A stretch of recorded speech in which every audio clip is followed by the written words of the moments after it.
Hi, kids. All right. So far, we have talked about this. So if I have a vat of water or random fluid, whatever, that at a certain depth in this vat, that the pressure would be equal to this. Okay, which we talked about. That makes sense. So that the pressure at any given depth is the same. That was this guy's. Okay. Also related to Pascal's principle that if we added more pressure up top, so we pushed down it more, then the pressure every place is going to be the same. Because if you add more pressure up top, this is bigger. Hence, that's the same, but that's going to be bigger. Okay, so that was what we've talked about so far. Today I want to talk about how if you have something like iron, okay. And you can get iron to float, for example, a big giant battleship or something like that. How is that possible? Because iron is obviously more dense than water. So imagine first we have a cube. So let's say I have a cube sitting here. Here's my cube. It's sitting in the water. Okay. And it's sitting at a certain depth. Okay. My cube has a side of X. It's sitting in the water. And hopefully it should make sense to you guys that the pressure is going to be pushing on it from all different sides. But because of what we just talked about, the pressure on the bottom should be higher than the pressure at the top. Okay, because as you go deeper, the pressure depends on depth. So as you go down, it's going to depend on this. But we know that pressure is force times area, pressure is force over area, so that if I was to say the force, if I call this like 0.2 at the bottom, and at the top is going to be 0.1, so that means force 2 over area equals force 1 over the area plus rho g y, okay? Well, y is really just the length of my cube, which I'm going to say is x, okay?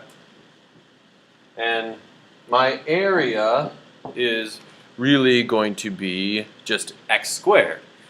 Again, my cube it's a cube, so I'm going to end up with this. I'm going to f2 over x squared equals f1 over x squared plus rho g x, because again, that's the height difference between those 2 points. Okay, again, top of the cube, bottom of the cube.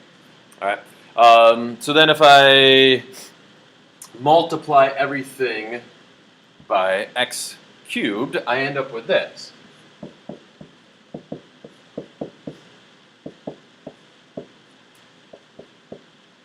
You might ask, well, why the heck would you want to do that? But here's why. Okay, here's what this is saying, that F2 is equal to F1 plus rho g times the volume. Okay, and this would be the volume of the displaced fluid. That's very important, okay? Hopefully everybody sees my simple derivation there. And hopefully it also makes sense to you guys that pressure, that force up, okay, which is called the buoyant force, which makes sense, that force up is going to be equal to F2 minus F1.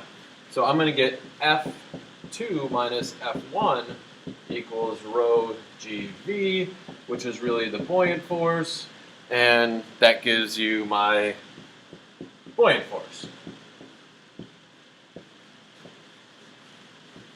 Okay, which hopefully, again, this should make sense to you guys. What this is saying is the buoyant force strictly depends on it depends on the density of the material, 9.8, and then the volume that you displace.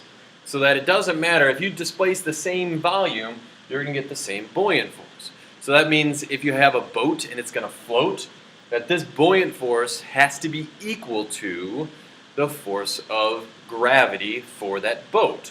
Because if I have a boat that's floating in the water,